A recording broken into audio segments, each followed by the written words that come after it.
Horse riding சொல்லி கொடுக்குற ஒரு ட்ரெயினரோட வயசு வந்து 40, பொண்ணோட வயசு 13. அந்த பொண்ணு வந்து வீட்டில் வந்து நான் அவரை தான் கல்யாணம் பண்ணிக்குவேன்னு சொல்கிற அளவுக்கு இது சொல்லுது. நான் அவனை தான் கல்யாணம் பண்ணிப்பேன், எனக்கு அவன் தான் வேணும், கல்யாணம் பண்ணி வைங்க அப்படின்னு சொல்லுது. அவனுக்கு ஆல்ரெடி கல்யாணம் ஆகி போச்சு. சரி, விளையாடுறதுக்காக என்ன பண்ணுறோம், வெளியே கூட்டிகிட்டு போகிறோம். வெளியில் கொண்டு போய் பிள்ளைய விட்டுவிட்டு ஒன்று அங்கே வர பேரண்ட்டும் ஜாயின் ஆகிடுறாங்க, இல்லை பேரண்ட்டும் ட்ரெயினரும் ஜாயின் ஆகிடுறாங்க. இல்லை ட்ரெயின் பண்ணுற வேலை தான் நான் பார்ப்பாரு.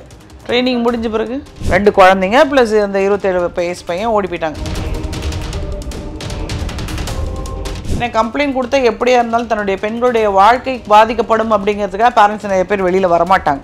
அதனால வந்து வெளியே நிறைய பேர் இவர் பண்ணியிருக்கிறதுக்கான வாய்ப்புகள் அதிகம் இருக்குது. ஏன்னா இந்த கோச்சஸ்லாம் வந்து நீங்கள் ஸோ ஜிம்மில் வந்து ஒரு நேரத்துக்கு அப்புறம் யாரும் வரமாட்டாங்க. ஒரு 10 மணிக்கு மேலே அப்படி கொஞ்சம் சைலண்ட் ஆயிரும் ஜிம்மு. அப்போ 10 மணிக்கு மேலே இவங்களுக்கு என்ன வேணுமோ.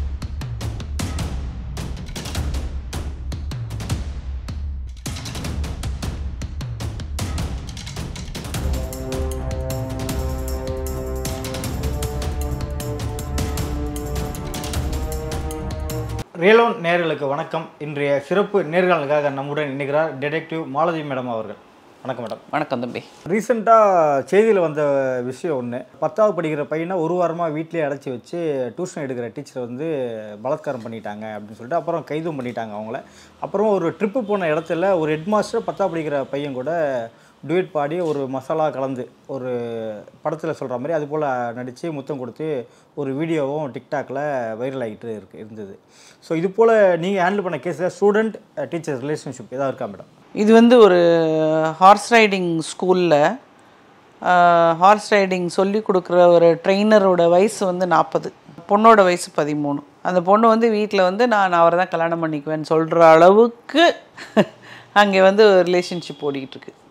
நீங்கள் இப்போ இதை எடுத்துக்கிட்டிங்கன்னா ஆல்ரெடி நம்ம இது ஒரு இன்சிடெண்ட் நடந்திருக்கு, ஞாபகம் இருக்குங்களா? ஒரு டென்டிஸ்ட் டாக்டர்ஸோடைய ஒரு பொண்ணை வந்து அங்கே வீட்டில் வேலை பார்க்குற அந்த 40 வயசு ஆள் வந்து செக்ஷுவலாக ரிலேஷன்ஷிப் வச்சுக்குவாங்க. ஆமாம், அது வந்து ஏன்னா அவங்களுக்கு அன்பு பரிமாற ஆள் இல்லை அப்படிங்கிறபோது அவங்க வந்து எல்லாத்தையுமே அந்த பொண்ணு அதை தான் சொல்லும், எனக்கு வந்து எல்லாமே அவன் தான் கொடுக்குறான், நீங்கள் என்ன கொடுத்தீங்க?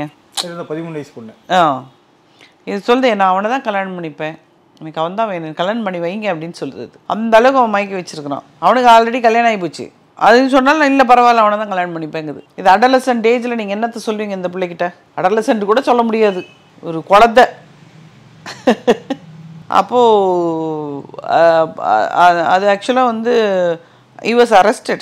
அது பேப்பரில் கூட நியூஸ் வந்தது. ஸோ இதில் வந்து நம்ம ஆக்சுவலாக அவங்க என்ன பயந்துட்டு நம்மக்கிட்ட வந்தாங்கன்னா, அவங்களுக்கு வேறு ஏதாவது ஒரு சப்போர்ட் இருக்குது, வேறு ஏதாவது அந்த பொண்ணை பண்ணியிருக்காங்களா, எந்த லெவலுக்கு இவன் அந்த பொண்ணை மயக்கி வச்சுருக்கான், வெதர் இஸ் இன்ஃப்ளூயன்ஷியல் பர்சனாக, இந்த விஷயங்கள்லாம் தெரிஞ்சுக்கிறதுக்காக நம்மக்கிட்ட வந்தாங்க.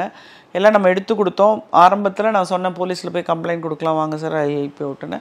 பட் அப்போ வந்து அவர் கொஞ்சம் யோசிச்சார்.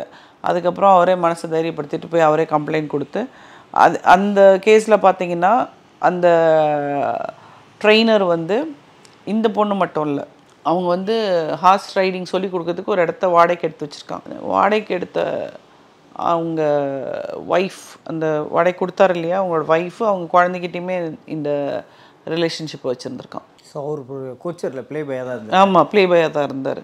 ஸோ இப்போ நான் வந்து இது இந்த ஃபீல்டுன்னு இல்லை.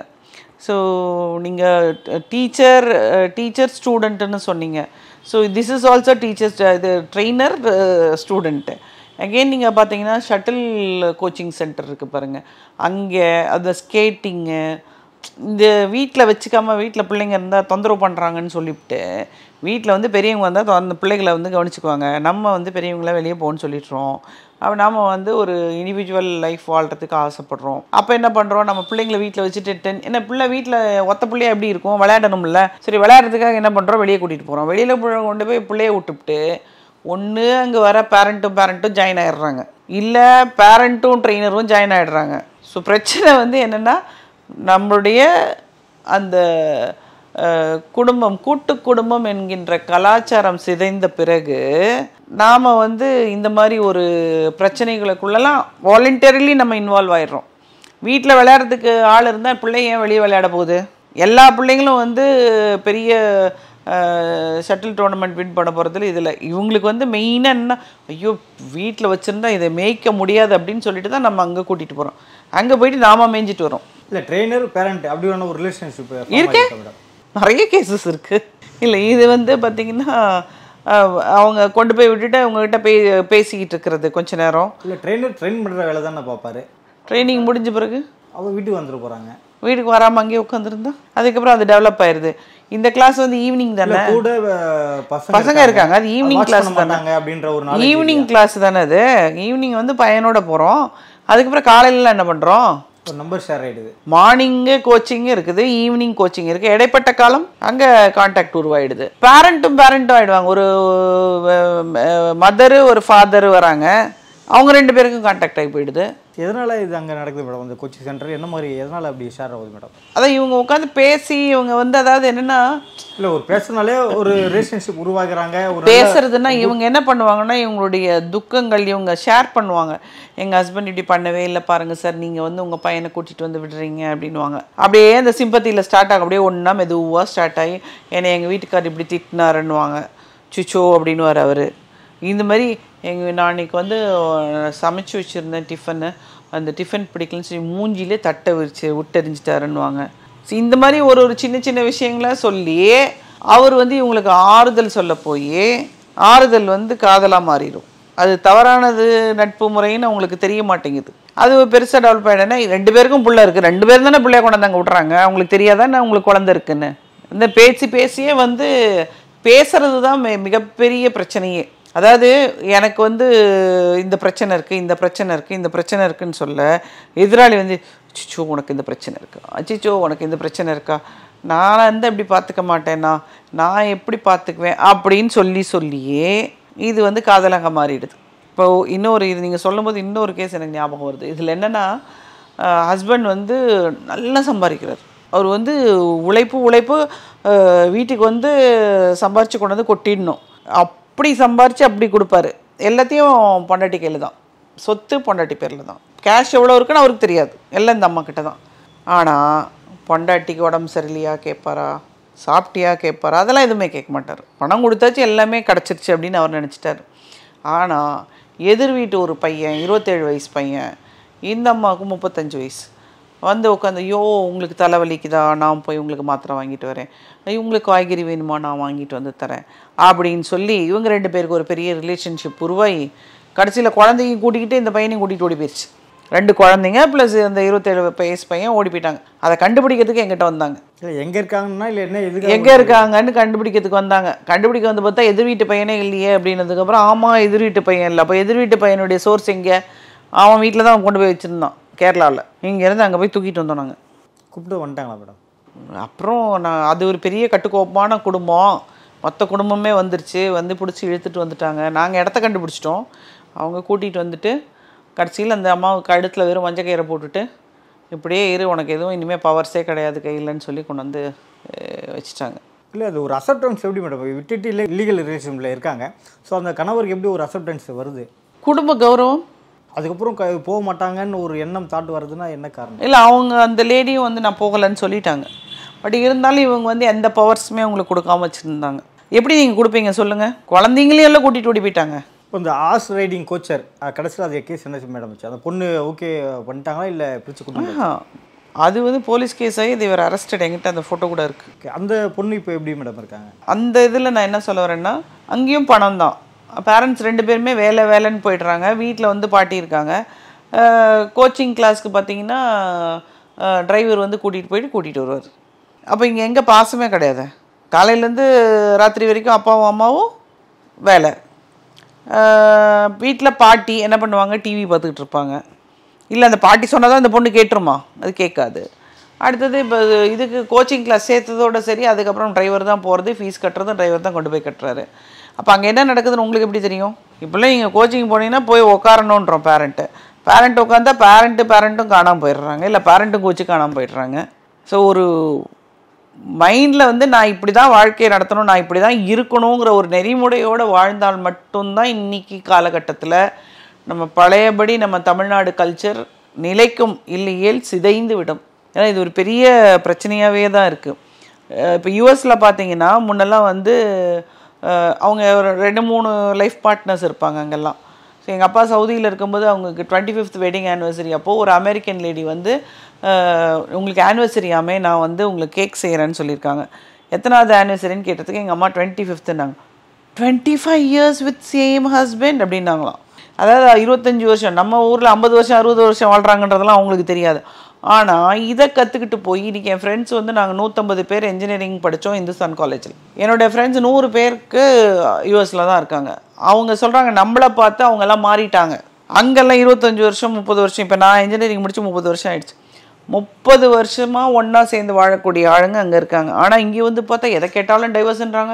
கல்யாணம் ஆனால் 3 மாதத்தில் டைவர்ஸ்ன்றாங்க, 6 மாதத்தில் டைவர்ஸ் ஆச்சுன்றாங்க, 2வது நாளே எனக்கு வாழ பிடிக்கலன்றாங்க, 1 வாரத்தில் எனக்கு ஹஸ்பண்டே வேணாம் டைவர்ஸ் போடுங்கிறாங்க.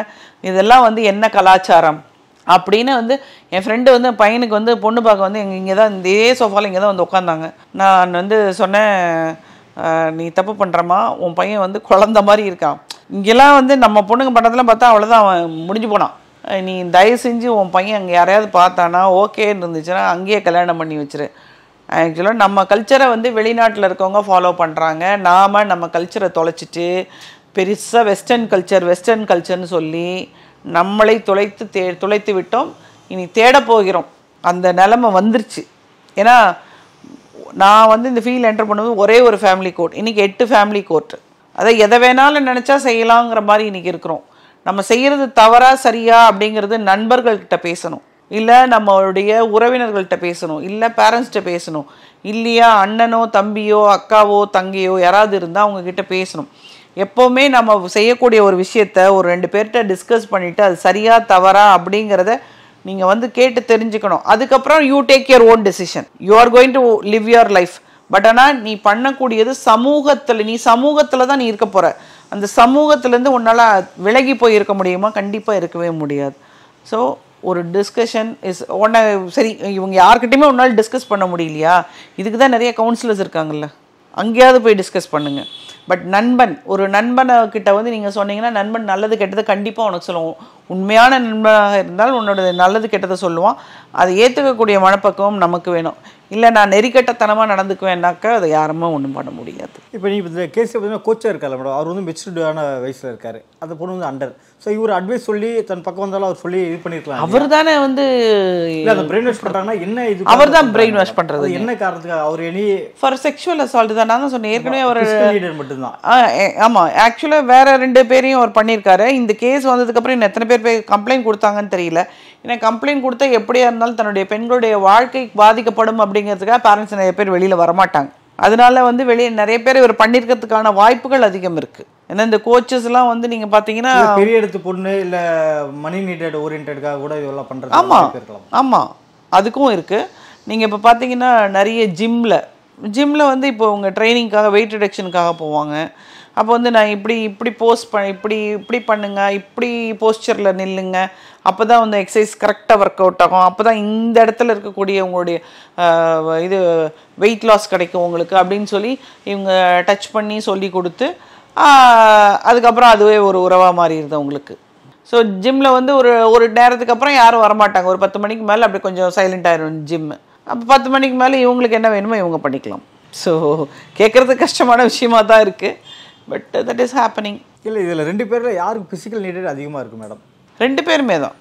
இல்லை ஹஸ்பண்ட் இப்போ மேரிட் ஆனவர்னா ஹஸ்பண்ட் இருப்பார். ஸோ அங்கே இது இப்போ ஃபில்அப் பண்ணாமல் ஸோ அனதர் போகிறதுக்கான சான்சஸ் வாய்ப்பு என்ன காரணத்துக்காக அனதர் சூஸ் பண்ணுறாங்க மேடம்? இப்போ என்னென்னா வீட்டில் வந்து இப்போது நீங்கள் வந்து பிள்ளைங்களை கேட்டு பாருங்கள், அம்மா அப்பாவை பிடிக்குமா தாத்தா பாட்டியை பிடிக்குமான்னு என்ன சொல்லுவாங்க? தாத்தா பாட்டி தான் பிடிக்கும். ஏன்னா அம்மா அப்பா வந்து இது கரெக்டு தப்புன்னு திட்டுவாங்க, அடிப்பாங்க. தாத்தா பாட்டி என்ன பண்ணுவாங்க? ஐயோ என் பேரன் என் பேத்தி அது திட்டுறியே அப்படின்வாங்க. ஸோ அவங்க வந்து ஒரு பாசத்தின் அடிப்படையில் அவங்க அதை பண்ணுவாங்க. இவங்க பேரண்ட்ஸ் வந்து அதாவது ஒரு நல்ல நெறிமுறையில் வளர்த்தணுங்கிறதுக்காக அவங்க சொல்லுவாங்க. அப்போ 2 பேரில் யார் தப்பு? யாருமே தப்பு கிடையாது. நடுவில் இருக்கிறவங்க இருக்காங்க பாருங்கள், அவங்க புரிதலில் தப்பு இருக்காங்க. எதுக்காக ஹஸ்பண்ட் வந்து இப்போ வந்து என்ன சொல்லுவாங்க, ஆசை 60 நாள் மோகம் 30 நாள். இந்த மோகத்தில் வந்து இவங்க என்ன பண்ணுறாங்கன்னே தெரியாது. இப்போ வந்து நீங்கள் வந்து இப்போ ஒரு வீட்டுக்குள்ளே ஒன்றா இருந்தீங்கன்னா பிரச்சனைகள் கண்டிப்பாக வரும். எந்த வீட்டுக்கு வீடு வாசப்படின்னு சொல்கிறது அதுதான். வீட்டில் பிரச்சனைகள் வரும். நீங்கள் வெளியில் இருக்கும்போது என்னென்னா உங்களுடைய மீட் பண்ணக்கூடிய நேரம் 1 hour 2 hours 3 hours மேக்ஸிமம். ஒரு சினிமாவுக்கு போனீங்கன்னா ஒரு 3 hours மேக்ஸிமம். அந்த நேரத்தில் நீங்கள் என்ன பண்ணுவீங்கன்னா உங்களுடைய நல்ல பக்கத்தை மட்டுமே நீங்கள் ஷோ ஆஃப் பண்ணுவீங்க. இந்த காதல் வயப்படுகிறவர்கள் எல்லாருமே அதே தான். அந்த இருக்கக்கூடிய மினிமம் ஆஃப் 2 to 3 hours இல்லை, நான் வந்து இப்படி தான், நான் நல்லவன், நான் வந்து அன்பாக இருப்பேன், நான் இதை பண்ணிவிடுவேன் அதை பண்ணிவிடுவேன்னு உங்களுடைய நல்ல பக்கத்தை மட்டுமே நீங்கள் காமிச்சிட்டு வருவீங்க. பட் 24 hours ஒரு வீட்டுக்குள்ளே வரும்போது என்ன ஆகும்? எப்போவுமே நீங்கள் சிரிச்சுக்கிட்டே இருக்க முடியுமா? சண்டை போட தானே செய்வோம். சண்டை போட்டால் தான் அதில் வந்து ஒரு தெளிவு பிறக்கும். இது வந்து எப்போவுமே இவங்க வெளியில் சுற்றுறவங்க, நான் சொல்கிறேன் இப்போ கேளுங்க, இப்போ இவங்கெல்லாம் பிரிஞ்சு போய் என் ஒய்ஃப் வந்து இந்த மாதிரி சொல்கிறா அப்படின்னு சொல்லி இவங்க 2 பேர் பேசிப்பாங்க, கள்ளக்காதலர்கள் பேசிப்பாங்க. ஆனால் நீ இந்த கள்ளக்காதலும் நீயும் வந்து ஒரு 4 நாள் ஒன்றா ஒரு வீட்டில் இருந்து பாருங்களேன், 24 hours இருந்து பாருங்களேன். அப்போது உன்னுடைய அத்தனை பிரச்சனைகளையும் வெளியே தெரிய வரும். உன்னோட வெளியில் நீ வந்து 4 வருஷம் 5 வருஷம் பழகினா கூட 1 or 2 hours ஸ்ட்ரிக்டாக மெயின்டைன் பண்ணுவாங்க. நான் வந்து நல்லவ அப்படின்னு காமிச்சிட்டா தான் அவனுக்கு என் மேலே பாசம் இருக்கும். அவன் வந்து ஐயோ என்னோட நெகட்டிவ் பாயிண்ட் எதுவுமே காமிக்க மாட்டான். நான் மொரடேன், நான் அடிப்பேன் அப்படிங்கிறதெல்லாம் அவன் காமிக்க மாட்டான். நான் திட்டுவேங்கிறதான் காமிக்க மாட்டான். 2 பேரும் முடிஞ்ச அளவு வந்து எப்படி வந்து ஒருத்தர் பாசிஃபை பண்ணியிருக்கிறதுன்னு தான் காமிப்பாங்க. பட் ஒரே வீட்டுக்குள்ளே வரும்போது தினமும் சமைக்கணும், தினமும் எல்லா வேலைகளும் பார்க்கணும். அது இல்லாமல் வந்து நம்ம வாழ்க்கை தரத்தை உயர்த்துறதுக்கு உழைச்சி சம்பாரித்து ஒரு வீடை வாங்கணும் அப்படின்னு வரும்போது தான் ரியல் லைஃப் ஸ்டார்ட்ஸ். அந்த ரியல் லைஃப்பில் வந்து உன்னால் அதே ஆசையோடும் பாசத்தோடும் உன்னால் மெயின்டைன் பண்ண முடிஞ்சால் மட்டும்தான் ஒரு சக்ஸஸ்ஃபுல் மேரேஜ் லைஃப் நடக்கும். பட் நம்ம இங்கே அதுக்காக வழியே கிடையாது. நம்ம தான் பேரண்ட்ஸ் இந்த பக்கம் வந்து ஊட்டி வளர்க்குறோம், அந்த பக்கம் ஊட்டி வளர்க்குறோம். அதுக்கப்புறம் போய் 2 போய் சண்டை போட்டுக்கிட்டு வரோம். எங்கள் வீட்டில் இல்லாததா எங்கள் அம்மா எங்களுக்கு இது பண்ணி வச்சுருப்பாங்க அப்படின்னு சொல்லிட்டு அவங்க வீட்டு பெருமையை பேசுகிறது நடக்கும். அப்போ சண்டை வந்து பிரியறது. அப்புறம் வந்து இப்போல்லாம் பார்த்தீங்கன்னா பெண்கள் வந்து ஒரு பெண்ணுக்கு திருமணம் நடக்குதுன்னா என்கிட்ட ஒரு அப்பா வந்து கேட்குறாரு, ஒன்றும் இல்லைங்க நீங்கள் அந்த ஆடிட்டிங் ரிப்போர்ட் மட்டும் ஒரு 3 years எடுத்து கொடுத்துருங்க அப்படின்னாரு. எனக்கு புதுசாக ப்ரீ மேட்ரிமோனியல் வெரிஃபிகேஷன் ஆடிட்டிங் ரிப்போர்ட்டா சார், எதுக்கு சார் கேட்குறீங்க? ஆடிட்டிங் ரிப்போர்ட்டில் அவனுக்கு உண்மையான சம்பளம் எவ்வளோன்னு தெரிஞ்சிரும்ல அப்படிங்கிறாரு. அப்போது எந்த லெவலுக்கு வந்து பேரண்ட்ஸ் வந்து பசங்களை வந்து இன்ஃப்ளூயன்ஸ் பண்ணுறாங்கன்னு பாருங்கள். இன்றைக்கி வந்து பிள்ளைங்க வந்து ரொம்ப தெளிவாக இருக்குது. எனக்கு வந்து பையன் வந்து கார் வச்சுருக்கணும், எனக்கு பையன் வந்து அது வச்சுருக்கோம் இது வச்சுருக்கோண்டாங்க. நான் கேட்குறேன், இன்றைக்கி இருக்குது நாளைக்கு இல்லை, என்ன பண்ணுவீங்க? இன்றைக்கி இருக்கிறவன் இன்றைக்கி இருக்கிற மாதிரி இருப்பானா? கண்டிப்பாக கிடையாது. இன்றைக்கி வந்து கால் நல்லா இருக்குது, இன்றைக்கி லவ் பண்ணுற, நாளைக்கு ஏதோ ஆக்சிடெண்ட் ஆகிடுது, கால் உடஞ்சி போயிடுது, அதே அன்பு இருக்குமா? இன்றைக்கெலாம் அப்படி தான் இருக்குது. ஸோ அதனால் வந்து வாழ்க்கை வந்து நான் இப்படி தான் வாழணும் அப்படிங்கிறத அவங்க பேரண்ட்ஸை பார்த்து கற்றுக்குவாங்க. அவங்க பேரண்ட்ஸு நல்ல பேரண்ட்ஸாக இருக்கும்போது அதை பார்த்து கற்றுக்கிட்டே வருவாங்க. ஆனால் என்ன இதுன்னா இப்போ இடைப்பட்ட காலங்களில் என்னென்னா பணப்புழக்கம் அதிகமாகிடுச்சு எல்லா இடத்துலையுமே. இப்போது பேரண்ட்ஸ் வந்து ஒரு 30 வயசில் வந்து 1 லட்ச ரூபாய் சம்பாரிச்சாங்கன்னா இன்றைக்கி பையன் போகும்போதே 1 லட்ச ரூபாய் சம்பாதிக்கிறான். அப்போ அந்த பணத்தை எப்படி சேமிக்கிறது, எப்படி செலவு பண்ணுறது அப்படிங்கிறது ஒரு தெரியாத ஒரு விஷயமா இருக்குது. ஸோ இதெல்லாம் தான் நம்மளுடைய கலாச்சாரத்தில் பிரச்சனைகளை உண்டு பண்ணுது. இதை வந்து குழந்தைகளுக்கு சரிவர சொல்லி கொடுக்கணும். இது வந்து எனக்கு தெரிஞ்சு இது ஒரு பாடமாகவே எடுக்க ஆரம்பிச்சிடணும் ஸ்கூல்லேருந்தே. நான் நம்ம சொல்லுவோம்ல, 5 விளையாதது 50 விளையாது. ஸோ சின்ன வயசுலேருந்தே இந்த நம்மலாம் அப்போ அந்த மாரல் சயின்ஸுன்னு நாங்கள்லாம் படிக்கும்போது ஒரு கிளாஸ் இருக்கும். அதில் வந்து ஒரு கதையை சொல்லி இதுதான் இந்த கருத்து, கதையோட கருத்து அப்படின்னு சொல்லுவாங்க. அதெல்லாம் இன்னைக்கு கிடையாது. இது நம்ம என்ன பண்ணாலும் கரெக்டு, ஆனால் இந்த வீடியோ கேம்ஸ் எடுத்துக்க வேண்டியது அதை போடுறது, அதுதான் உங்களுக்கு தெரியுது. அதுக்கு பதில் மாரல் சயின்ஸ் கிளாஸை கண்டிப்பாக ஒரு பகுதி நேரமாக வந்து பள்ளிகள்லையும் கல்லூரிகள்லேயுமே வைக்கணும். வச்சு அதை வந்து நம்ம ஒரு 2-3 லெக்சர் வந்து வேணால் லெக்சரர்ஸ் எடுக்கலாம். நீங்களே வந்து கதையை சொல்லுங்கன்னு சொல்லி இந்த பிள்ளைகளை கதையை சொல்ல வைக்கணும். அப்போ தான் அதுங்களுக்கு அதில் ஒரு ஈடுபாடு ஏற்படும். அப்போ தான் கொஞ்சமாவது நம்ம கலாச்சாரத்தை மீட்டெடுக்கலாம். நடப்பு சம்பவம் குறித்து பல தகவல்கள் பதிவு மிக்க நன்றி. நன்றி.